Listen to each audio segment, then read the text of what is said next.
প্ৰথম কথাটো আছে হিমন্ত বিশ্ব শৰ্মা সবচে ঘাটু সি গোটেইখিনি লুকুৱাই ৰাখিছে আৰু লুকুৱাই থাকিব সি গম পাইছে তাক ঘনীয়েকো ফচিছে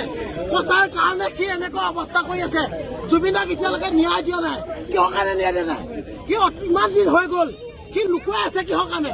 সি সব কথাখিনি গম পায় টোটেলি কথা গম পায় এটা এটা শব্দ আৰু 2026 হিমন্ত বিশ্ব শৰ্মাৰ চৰকাৰ শেষ আৰু শেষ হ'ব লাগে আমাৰ অসমৰ পাব্লিক মুখ্য নহয় অভদ্ৰ নহয় চবে বুজি পায়